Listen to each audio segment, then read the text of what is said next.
Hi, welcome to Loft 801. My name is Diego, and today I'm talking about Daniel Kokotajlo's second film, Starve Acre. It's an adaptation of the 2019 novel published by Michael Hurley. The film stars Mattsmith and Morfydd as a couple grappling with the loss of their son and the eerie forces tied to their farmland. Quick heads up, I will be completely spoiling this movie, so please continue at your own risk. Alright, you've been warned, so I'm hopping in 3, 2, 1. The story revolves around Richard, Juliette, and their son Owen. Owen is an unusual child who harms animals, claims to hear whispers from a spirit named Jack Gray, and claims they must find the roots. After Owen dies, the couple becomes estranged in their different forms of grieving. Richard is an anthropology professor and dives into excavation work on their property, uncovering pulsating roots and hair bones that regenerate back to life. On the other hand, Juliette seeks solace through her sister and mystical rituals introduced by their eccentric neighbor and his friend Mrs. Ford. The climax spirals into chaos as it's revealed the roots on their property are from a fabled oak tree. The film's exploration of grief and belief are nuanced, though the climactic shift in Juliette's character feels abrupt, slightly detracting from the narrative's cohesion. From my understanding, this mimics the book's climax and ending, so that might not be a bad thing. In real life, every person grieves differently. The loss of Owen creates a rift between Richard and Juliette and highlights how trauma can isolate individuals. The folklore surrounding Jack Gray and the village oak tree adds a layer of mysticism, blurring the line between superstition and reality. The tone oscillates between melancholic and sinister,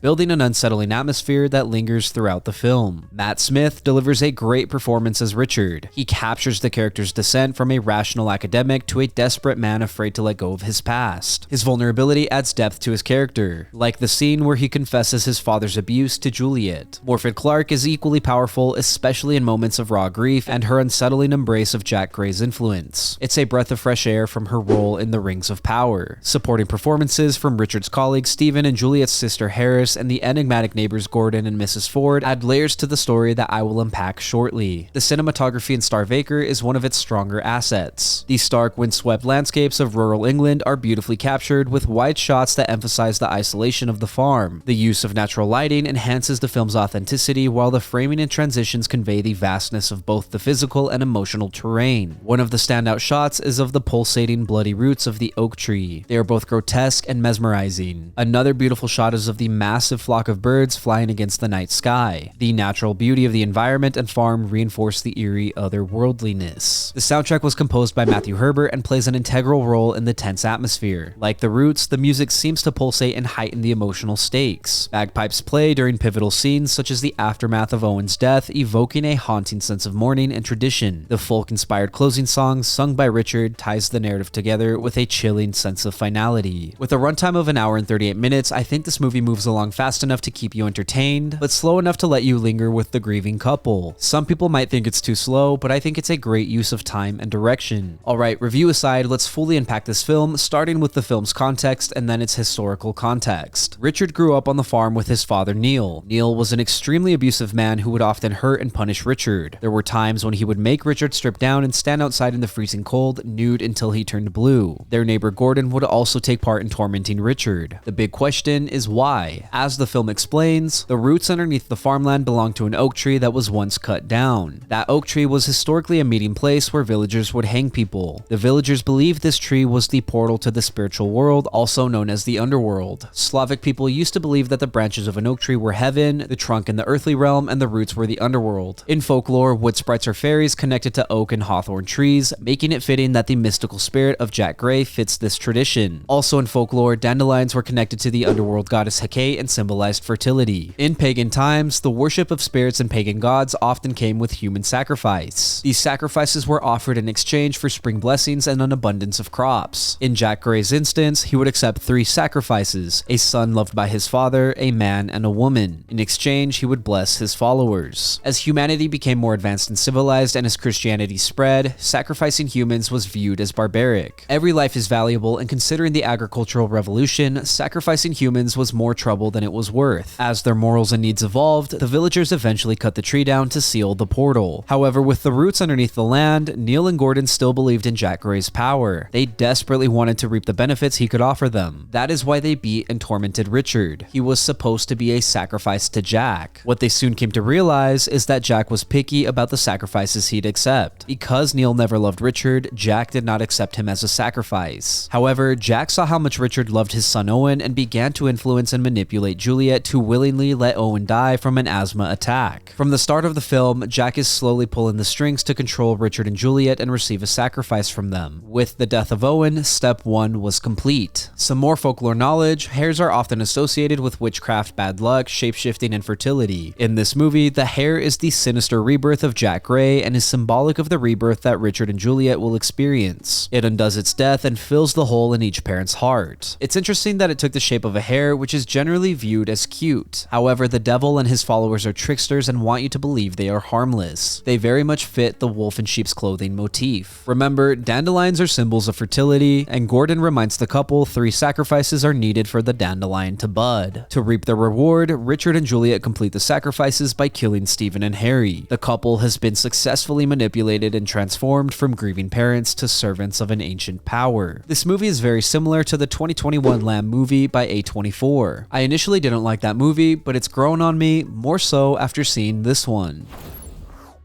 Starve Acre is a haunting exploration of grief, folklore, and the sinister ways ancient beliefs can seep into modern lives. Daniel Kokotajlo skillfully weaves a narrative that blurs the line between psychological drama and supernatural horror, offering a tale that is as emotionally raw as it is unsettling. The performances by Mattsmith and Morfydd ground the story in palpable pain and vulnerability, while the cinematography and soundtrack enrich the film's immersive and eerie atmosphere. Though its pacing and some character shifts might leave viewers divided, the film's thematic depth, folklore, and chilling conclusion make it worth a watch. It's a film that lingers and invites you to reflect on how trauma and unresolved grief can transform and consume us. If you're a fan of atmospheric and thought-provoking cinema, I can happily recommend Starve Acre. Thank you for listening to my review of Starve Acre. If you enjoyed the content, leave a like and hit subscribe. If you did not enjoy the content, thank you for sticking around. As always, I would love to read what you have to say, so leave a comment and let me know what you're thinking. Also, if there's something you want to see reviewed, don't forget to let me know and I will do my best to get to it. Lastly, if you want to see some more from me, then you can check out my vlogs linked up above or my podcast Good Friends. Again, thank you for watching. My name is Diego and I will see you next time.